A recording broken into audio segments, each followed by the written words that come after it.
ថ្ងៃនេះខ្ញុំបានធ្វើដំណើរចេញពីភូមិអូកគីឃុំសេរីមានជ័យស្រុកសំពៅលូនបងប្អូនដើម្បីទៅទទួលបងវិវត្តធម្មជាតិហើយបងវិវត្តធម្មជាតិគាត់បានមកពីសៀមរាបទឹកដីពុទ្ធី TV វិញហើយដោយសារតែពុទ្ធី TV បានបោះបង់គាត់ចោលមិនអើពើនឹងគាត់ព្រោះគាត់អន់ចិត្តហើយគាត់បានត្រឡប់មកវិញហើយខ្ញុំក៏ឮតែអញ្ចឹងខ្ញុំក៏ស្ទុះទៅទទួលគាត់ហើយគាត់ទៅដល់មុខគាត់ក៏លេចឃើញមុខបងប្អូនហើ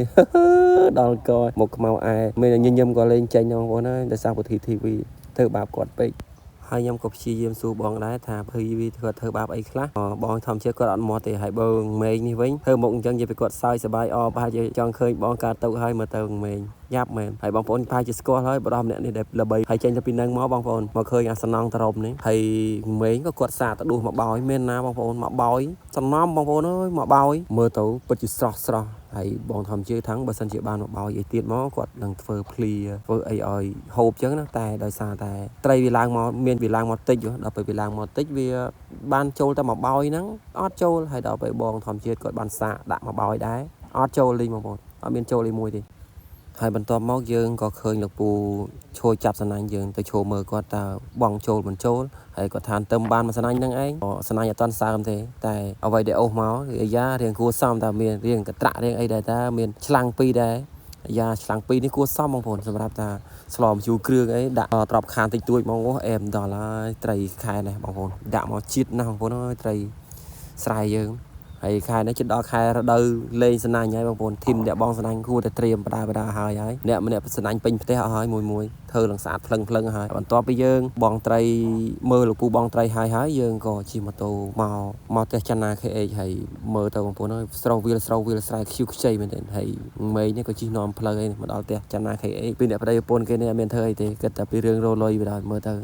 ៅលោបពុះលោបស្កាបងប្អូនអាចកំងបានហើយមានមងពុះមងអីនិយាយពីអូដល់ហើយលុយចូលរាល់ថ្ងៃញឹមកបួចច័ន្ទណា KH នេះដល់កោហើយមើលមុខអូញឹមយើងតែមានលុយញញឹមមិនមែនអត់បងប្អូននេះពីអ្នកប្តីប្រពន្ធគេដល់កោហើយលុយបន្ទាប់ពីយើងបានសំណេះសំណាលជាមួយច័ន្ទណា KH ហើយបងវិវត្តធម្មជាតិហើយនឹងមេងយើងក៏មានកំណត់ថាអត់តាន់បែកគ្នាទេបងប្អូនដោយសារអីដោយសារថាយើងជ្រុលតែមកជុំគ្នាហើយចង់ធ្វើវីដេអូមួយដើម្បីចែករំលែកទៅដល់ fan យើងហើយចែករំលែកទៅដល់បងប្អូនដែលគាត់ទៅធ្វើការនៅឆ្ងាយគាត់ទៅធ្វើការនៅភ្នំពេញនៅកំពង់សោមអីអញ្ចឹងអ្នកដែលចេញឆ្ងាយពីផ្ទះដែលគាត់ធ្លាប់នៅស្រែនៅអីអញ្ចឹងចង់ឲ្យគាត់បានឃើញនៅវីដេអូមួយនេះហើយពួកយើងថានឹងធ្វើវីដេអូបោះតង់ហើយយើងដើរចាប់កម្ដៅយកមកធ្វើម្ហូបលីងហូបយប់នេះហើយយើងកម្រងថានឹងបុកល្ហុងហើយនឹងចាប់កម្ដៅមកធ្វើហូបបងប្អូនហើយនេះគឺជាโครงការដែលយើងត្រូវធ្វើយប់នឹងទេតែអ្វីដែលយើងត្រូវធ្វើនៅពេលនេះគឺមើលទៅបងធម្មជាតិទៅដឹងហើយគាត់ពិតជាលំបាកមែនទែននៅការឆ្លងភ្លឹកដែលគេកាប់បង្ហូរវាលស្រែនោះបងប្អូនដោយសារតែបងប្អូនយើងគាត់ទឹកមកច្រើនពេកគាត់កាប់ភ្លឺស្រែផ្ដាច់ទៅដល់ពេលយើងពិបាកក្នុងការធ្វើដំណើរហើយក៏សូមទោសទៅដល់ម្ចាស់ស្រែដែរដែលតែងតែធ្វើឲ្យបងប្អូនលំបាកដោយសារខ្ទេចស្រែបងប្អូនហ្នឹងហើយក៏សូមទោសផងហើយមើលម៉ូតូបងធម្មជាតិជាប់ហើយច័ន្ទណានោះក៏ដួលត្រឡប់មើលទៅពិតជាសុបាយមើលទៅពិតជាអស់សំណើចមែនទែនហើយបើនិយាយទៅជីវិតមួយនេះគឺពោពេញដោយក្តីសុខបងប្អូនដោយសារអីបើអារម្មណ៍ពួកខ្ញុំពេលដែលមកជួបជុំគ្នាតែងតែសុបាយនៅតាមវាលស្រែវាលស្រូវហើយមានភាពស្ងប់ស្ងាត់ឮតែសំឡេងក្អាត់ជុំហើយសំឡេងទាំងអស់ហ្នឹងបងប្អូនធ្លាប់ស្ដាប់ដែរឬទេតែខ្ញុំជឿថាបងប្អូនប្រហែលជាធ្លាប់ស្ដាប់សងតែគ្រប់គ្នាអត់ទៅហើយឲ្យតែរដូវចិត្តភ្ជុំបិណ្ឌរដូវយើងស្រូវមានស្រែមានទឹកហ្នឹងដឹងតែសំឡេងទាំងអស់ហ្នឹងបន្លឺឡើងមកហើយអ្វីដែលសំខាន់គឺយើងដើរចាប់ផ្ដើមចិត្តដល់កន្លែងគោលដៅដែលយើងត្រូវទៅសម្រាប់នៅក្នុងយប់នេះហើយគឺមានរោងចាស់មួយដែលម្ចាស់ស្រែគាត់ទុកចោលហើយនេះគឺជារោងនឹងទីតាំងផ្ទាល់ដែលយើងមកដល់បងប្អូនហើយមេងក៏គាត់បានកាន់បកាយកាន់អីមកតាមក្រោយដែរតែការពិតទៅយើងប្រហែលជាមិនបានដាក់បកាយទេយប់នេះហើយខ្ញុំក៏ត្រៀមលាងបន្លែលាងអីដើម្បីដឹកទុកបុកល្ហុងយប់នេះបងប្អូនដោយសារតែតន់នៅថ្ងៃមានពេលមានអីយើងលាងឲ្យហើយទៅដើម្បីសម្អាតអីវាហើយកុំឲ្យដល់យប់ជ្រៅទៅយើងចាប់ដើមធ្វើមុខខាំមុខអីវាពិបាកវែងឆ្ងាយបងប្អូនហើយបន្លែយើងមានអីច្រើនទេមានតែល្ហុងហើយល្ហុងតសក់ស្ពៃប៉ុណ្ណឹងឯងបងប្អូនហើយក្តោបបកូនតិចតួចដើម្បីទុកទំនាប់ទុកអីបងប្អូនដោយសារតែយើងនៅតាមវាលស្រែដឹងតែយប់ឡើងនឹងតែមូសហើយអញ្ចឹងយើងទាន់មានពេលយើងសេរីលាងឲ្យហើយទៅដើម្បីទុកដល់ពេលយើងមកបញ្ចប់បដូរវិញរៀបចំធ្វើចំអិនបណ្ដោយបន្ទាប់ពីយើងបានដាក់អីវ៉ាន់ដាក់អីក្នុងរោងហើយយើងក៏នាំគ្នាដើរទៅមើលមងពោះដែលច័ន្ទណាហើយនឹងមេងគាត់បានដាក់ហើយក៏គាត់បានបង្ហាញរុនពោះថានេះបងរុនពោះនេះស្នាមចូលតើវានៅអត់ទេខ្ញុំគាត់ថាខ្ជិលហើយបងអើយទោះនៅក៏ខ្ជិលកាប់ខ្ជិលអីដែរហើយយើងក៏ធ្វើដំណើរបន្តទៅមុខទៀតក៏ឃើញដើមតកោមួយដើមដែលគេកាប់មែកវាដើម្បីបេះយកផ្លែបងប្អូនហើយដើមតកោនេះផងដែរវាមិនសូវជាផ្លែច្រើនប្រហែលទេអានៅសល់ព្រោះអីផ្លែគេកាប់អស់ហើយបងប្អូនដោយសារតែបងប្អូនយើង lời đam từ cao nó tam viên sài lên sơn miền đội môn đấy bông bồn vì môn số bố tam viên sài phư na có miền sài đã na có miền ta là ăn miền cái cặp rồi để xài clan cái a clan tao cái cặp chân tao cái xe lang bay hay này cái chỉ thị viên sài bênตัวไปยังได้ฉลองพนมาสายนั้นยังก็โจตลอดมงชนะก็จวบไปได้บางคนนี่จวบอันผู้สร้างมูลประหารจีโจปีกิโลบางคนให้ยังก็โยมมาเฟิร์มหกตรงไงนั่งไปได้ทั้งบางคนเป็นเรื่องอีกนั้นดำใบยังเฟิร์มหกไปหายอ๋อยังนอนตัวจับกระโดดมาซาตีได้ซาแต่เป็นเรื่องอีกได้ยังมานั้นคือยังกับอันមានមហូបអីមកច្រើនទេគឺយើងដាក់ថាបន្លែប្លុកស្គមបាត់វិជ័យមកទេហើយមេងដល់ពេលហ្នឹងក៏គាត់ចាប់ផ្ដើមរៀបចំអស់រៀបចំអីដើម្បីបង្កាត់ភ្លើងបង្កាត់អីរៀបចំដាំបាយដាំអីដើម្បីត្រៀមបងប្អូនព្រោះអីយើងដឹងស្រាប់ហើយខែនេះវាលស្រែតែល្ងាចមិនទាន់ទេយប់មិនទាន់ទេគឺមូសខ្លាំងអញ្ចឹងបងប្អូនចង់មកបោះតង់បោះអីតាមវាលស្រែកុំភ្លេចអីសោះគឺធូបមូសនឹងអត់បានទេបងប្អូនភ្លេចអីភ្លេចបានភ្លេចធូបមូសចោលហើយបងប្អូនហ្នឹងគ្មានបានដេកទេហើយខ្ញុំបានប្រើងមេឃឲ្យទៅបង្កាត់ភ្លើងដាំបាយហើយបងធម្មជាតិគាត់លៀងអង្គលៀងអីហើយគាត់ទាញចក្រានហ្គាសមកខ្ញុំទាំងដឹងចឹងឲ្យមិនបង្កាត់ភ្លើងធ្វើអីដល់ក៏អត់ដឹងថាបងគាត់យកអាចក្រានហ្គាសហ្នឹងមកហើយឆ្នាំងគាត់នេះបែកដៃមកខាងទៀតបងប្អូនដាក់មកទឹកហូរជ្រោយដាក់មកទឹកហូរជ្រោយមានបានទេណាមានឆេះហ្គាសឆេះអីណាអាឡ័យតា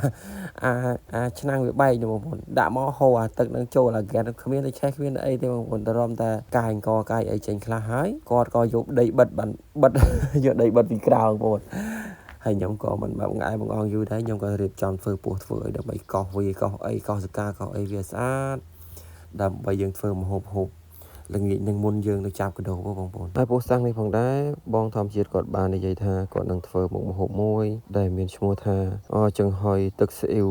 ខូចឆ្មាបងប្អូនហើយមុខម្ហូបមួយហ្នឹងគឺជាមុខម្ហូបមួយដែលប្លែកមែនតើសម្រាប់ខ្ញុំហើយនេះខ្ញុំចាប់ផ្ដើមកោសសកាកោសអីសម្អាតឲ្យគាត់ដើម្បីយើងជួយ support គ្នាទៅណាបងប្អូនបងមេគាត់ជួយបង្កាត់ភ្លើងបងធម្មជាតិគាត់ដាំបាយអញ្ចឹងទៅឲ្យខ្ញុំក៏រៀបចំធ្វើពោះហើយចណានោះក៏គាត់ខំប្រឹងទៅទិញ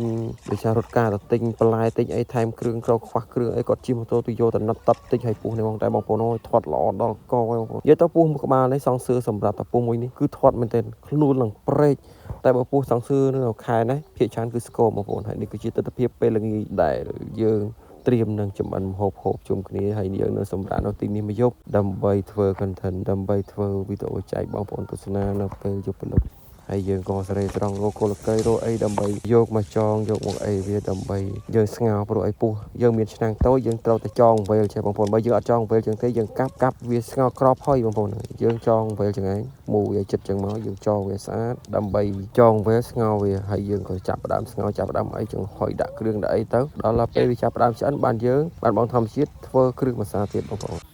នេះគឺជាមុខម្ហូបមួយដ៏ប្លែកសម្រាប់ខ្ញុំដែលខ្ញុំពីមុនមកមិនដែលហូបទាល់តែសោះហើយក៏មិនដែលឃើញធ្វើទាល់តែសោះមុខម្ហូបមួយនេះបងប្អូនតែជាឃើញថាអូស្ងោរសង្សឿហើយមានលក្រូចមានអីមានដុតមានអីចឹងមើលទៅដូចទំនងជាដុតមន់ដុតអីតែមិនមែនទេបងប្អូនមុខម្ហូបមួយនេះគឺពិសេសមែនទេហើយនិយាយពីធ្វើបងធម្មជាតិធ្វើហើយយើងសហការជួយគ្នាធ្វើអូពិតជាមុខម្ហូបប្លែកហើយមុខម្ហូបដែលយើងយកមកដុតមកធ្វើតាមស្រែមួយនេះគឺមានអារម្មណ៍ថាឆ្ងាញ់ប្លែកពីខុសពីធម្មតាបងប្អូនហើយមើលទៅការផ្សំគ្រឿងរបស់គាត់ផ្ចិតផ្ចង់មែនទេគាត់ម៉ត់ចត់មែនទេសំបីតែការនិយាយស្ដីក៏គាត់អត់និយាយដែរហើយគាត់ថាចាំតែមើលគាត់ធ្វើទៅដឹងហើយគាត់បានប្រាប់ថាមុខម្ហូបមួយនេះគាត់បានធ្វើជាលក្ខណៈត្រីចំហុយអីចឹងតែដល់ពេលមកដាក់ពោះមួយយ៉ាងដែរបងប្អូនបើនិយាយទៅគឺខ្ញុំឲ្យ100លើ100 10លើ10និយាយទៅគឺអេមែនទេដល់ពេលគាត់លាបគ្រឿងហើយគាត់យកមកចំហុយទៀតមុខម្ហូបមួយនេះគឺខ្ញុំមិនដែលជួបទេតាំងពីមុនមកហើយបើថានិយាយពីឆ្ងាញ់នោះឆ្ងាញ់មែនទេម្ដងប្លែកជាងយើងស្ងោរជ្រក់ប្លែកជាងង៉ាំងើប្លែកជាងស្លក្រាក់និយាយទៅគឺប្លែកមកចប់ដល់និយាយទៅគឺមុខម្ហូបមួយនេះគឺ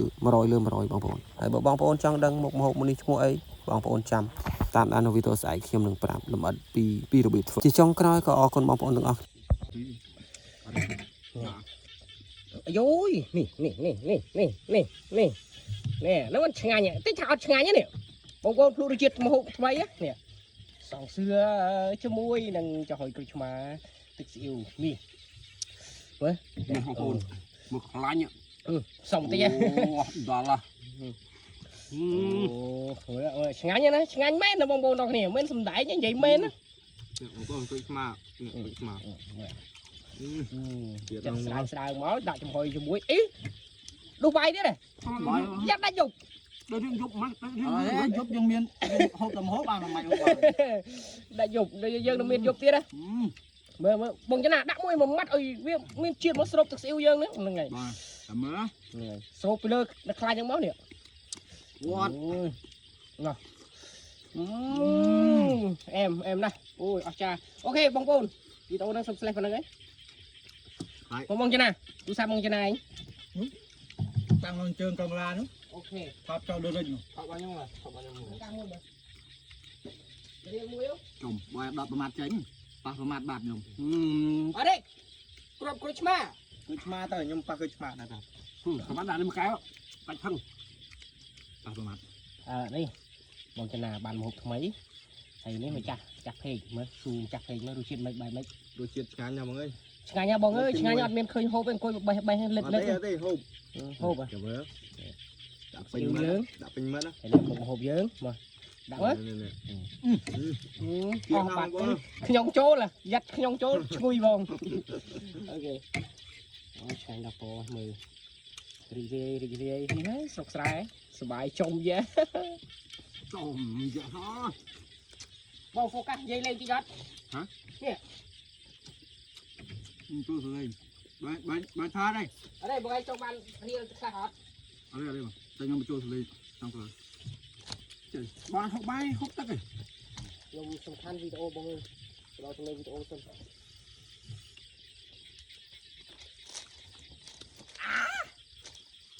អមេណាកែវនឹងឯងមើលសុំដកវេតិចមើលនេះបងអូខ្លោមកបងដកតគេឈប់អស់ទៅលោចាំតែឯង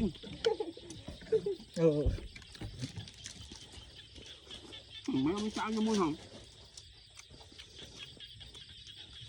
ជាស្រ័យបងប្អូនដៀងហូបបាយម្ដាយមែនអត់បងជាស្រ័យស្រុកស្រែតែបងប្អូនបាក់មើលស្រុកស្រែជាមួយនឹងស្រាថ្នាំហូបបាយនឹងស្លឹកចេកដាក់ដៃនេះស្រាថ្នាំជាតិសាហាវជាតិអីគេហៅជាតិគេជាតិត្រីគេជាតិត្រីងុយជាតិត្រីងុយហ៎នេះដាច់មកជាមួយចាំងណាំងអូយលក់មួយបាត់ចាំតែចាយមួយចឹងគេដាច់ប្លោខ្ញុំបិទតនដែរមែនអត់បិទតាមតាបានបែកចេញចឹងសុំតោះមែនទេអត់នេះអត់ឲ្យទៅបែកចេញចឹងបងប្អូនចាំងណាំងជាទៅរៀងស្វិតមែនទៅđây bên nắngខ្ញុំដកកបងប្អូនដាក់មួយសិនមកគេថាយើងមកស្រែហើយអត់មានចំណាំងអីមានចាំងណាំងខ្លះអូយជាតិណាស់បងប្អូនអើយអាយយបងអាពេលវេលាចឹងយើងមានប្រហែលដងទេបងនោះងាយមែនទេខ្ញុំហើយយើងរីកជុំគ្នាពេលវេលាហ្នឹងយើងមានប្រហែលដងទៀតបងប្អូនចិត្តតគ្រប់ត្រូលទៅខុសទៅបងប្អូនពេញចិត្តមើលអីមានឱកាសច្រើនមែនទេបងហ្នឹងហើយ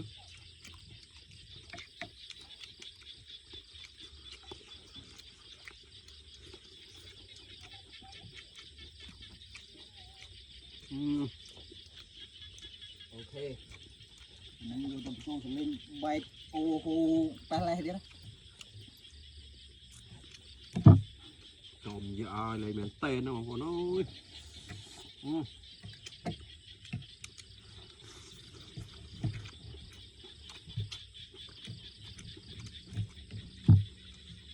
អានេះគេខ្លាប់មិនខ្លាប់ញ៉ាំកាត់ទេតាកាត់ហ្នឹងនោះតានោះ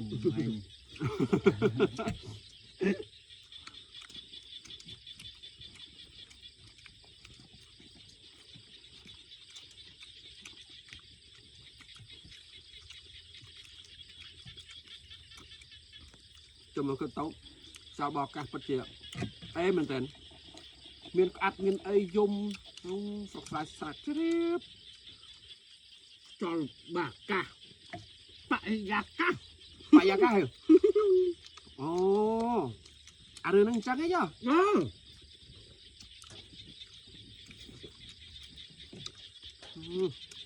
đây à xanh chuột ăn biết nè trong và hai ba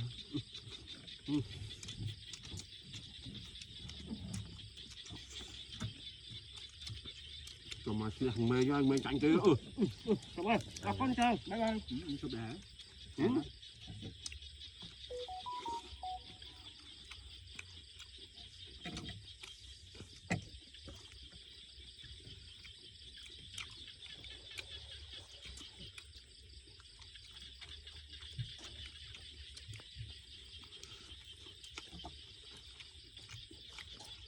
lút